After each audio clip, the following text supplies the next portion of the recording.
I'm here outside the Sigma Alpha Epsilon house with the latest on the fraternity's suspension. Gets political in a Chicago march. And all of Chicago's best donuts under one roof, we take you to one of the most delicious events in the city. All those stories and more coming up on the Northwestern News Report. It's your news right now.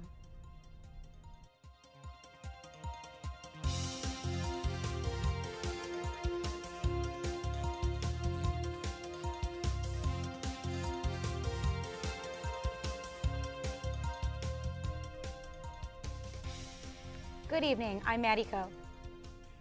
And I'm Isabel Lawrence. Thanks for joining us. Northwestern University says its chapter of the Sigma Alpha Epsilon fraternity violated its probation, quote, with blatant disregard by serving alcohol to minors. That's why Friday it was made public that the fraternity would be suspended from campus until September 2018. NNN's Andrew Merica is live outside the SAE house on Northwestern's campus with details. Andrew. That's right, Isabel, and because of that suspension that was made public this past Friday, everyone living in this house right behind me must be out by May 6th. An investigation by the university in fall 2016 concluded that the fraternity was serving alcohol to minors, violating the university's disciplinary code. SAE was then placed on probation through the 2017 calendar year, in which they were not to host social events where alcohol was served. University spokesman Bob Rowley confirmed to NNN that they violated that probation in January 2017. On April 7th, the university held a hearing in which they concluded that the fraternity would be suspended from campus until September 2018. Now, university spokesman Bob Rowley did tell NNN that the university would help displaced students find housing. And Isabel, it's important to note that this suspension is in no way related to the sexual assault allegations that were made against members of this fraternity back in February. The university investigated those allegations and, in a controversial move, decided not to levy punishment against the fraternity. Around that same time, the National Sigma Alpha Epsilon organization ordered this organization on Northwestern's campus to cease and desist all operations. Northwestern Associated Student Government President Naharka Mulakutla gave a statement to NNN about this, saying, quote, "Though ASG has no involvement or control in cases of misconduct, Rose and I want to continue advocating for continual improvement to survivor support on campus and additionally reformed alcohol policy." Reporting live from the SAE House on Northwestern's campus, I'm Andrew Merica, Northwestern News Report. Thanks, Andrew. Neither the Northwestern chapter or the National Sigma Alpha Epsilon organization responded to our requests for comment. Members of the Northwestern SAE chapter have until April 28th to appeal the suspension. On Saturday, marchers in Chicago and across the globe came together to make an appeal for science. NNN's Caitlin Boudreau has more. Chicago! Chicago! Those were the voices of over 40,000 impassioned protesters who rallied and marched in Chicago's Grant Park on Saturday to show support for scientific research. In the face of significant funding cuts and public debate over scientific fact, science lovers of all ages and backgrounds came together to voice their discontent. And in many ways, that's why people object to science. Because if we really know of dangers, we have to act. And if we really know of answers, we have to make them happen. For these marchers, the significance of scientific research could not be understated. Science not only helps us have a better quality of life, but also helps to ensure that our world is around for future generations. Other marchers think the event was important to inspire younger generations of scientists. Why is it important for young people to care about science? I feel that it's important for them to see that we should live in a world where there's optimism and there is data, and we should follow that data and believe data, and I think it makes for a better place to live in. While there was plenty of frustration voiced on Saturday, thanks to scientific research, we know that human activity is changing the climate. We know this. We can't pretend that that knowledge doesn't exist. Seeing thousands of people come together for science filled thousands of hearts with hope. In spite of what I read in the news and online every day, that the world is doomed and our planet is turning into a dumpster fire, I can't help but be hopeful for the future if we put in the work, energy, and time needed to face the challenges ahead. And these people were fired up to make change. Caitlin Boudreau, Northwestern News Report. The event in Chicago drew one of the largest crowds worldwide. It was one of 600 marches held across all 7 continents. 2 Northwestern undergraduate students were awarded elite congressional scholarships this month. NNN's Meredith Sonnefeld learned more about one of the students' work in engineering and how she hopes to inspire more women to enter careers in science, technology, engineering, and math, or STEM. Lucia Burnell is the only undergraduate student who works in Professor John Torkelson's lab. While Torkelson's lab researches general uses for polymers, materials like plastic, nylon, and rubber, Burnell says she studies how polymers can help fight diseases. This work earned her the Barry Goldwater Scholarship, an award of $7,500. In the long term, I hope to be able to utilize and manipulate the properties of these materials to create effective nanovehicles for drug delivery systems. In other words, Burnell manipulates plastic and other plastic-like materials that will make it easier for medicine to target diseased cells. And then when it's finished, I'll precipitate it into some solutions and end up with solid polymers like this. After graduating next year, Burnell says she hopes to pursue a PhD in chemical engineering or material science. In the long term, I hope to remain in academia, conducting polymer science research and teaching at the university level. But until then, Burnell is making the most of her undergraduate opportunities. Besides lab research, Burnell plays flute in Northwestern's concert band and is the internal vice president for Northwestern Society of Women Engineers. Burnell says this group fosters the confidence women need to be successful in STEM careers. By being awarded this Goldwater Scholarship, I hope to serve as an example that women can be successful in these fields and as a role model for the next generation of researchers in science and engineering. Burnell is a peer mentor for the Office of Undergraduate Research, where she helps other students write and submit research proposals. Meredith Sonnefeld, Northwestern News Report. Weinberg junior Kathleen Nganga also received a congressional scholarship, the Harry S. Truman Scholarship, for her research in political science. Nganga will receive $30,000 towards graduate school tuition. When we come back, see how one comedian is bringing a girl's perspective to a guy's club. In honor of Earth Day, I'll tell you how climate change might affect the economy. That's next in Money Minute. Why spend your entire life looking for some on-ramp to the road to opportunity when there's already a well-traveled path? So you may be wondering, what does that path look like? Is it paved with gold? Well, here's a hint. It's actually paved with purple. Northwestern University. Your road starts here.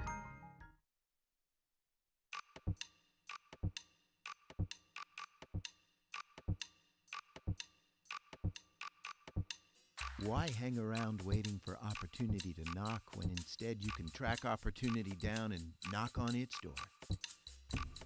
You might ask, what's the best way to identify where opportunity lives?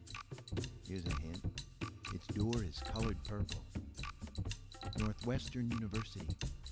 Opportunity awaits your knock. Go you Northwestern. Go Northwestern, break right through that. With our colors flying, we will cheer you all to go. Go you Northwestern, fight for victory, sweet victory, for the fame of our fair name, and go Northwestern, win that game. Go Cats! At Northwestern, we're Wildcats in every way.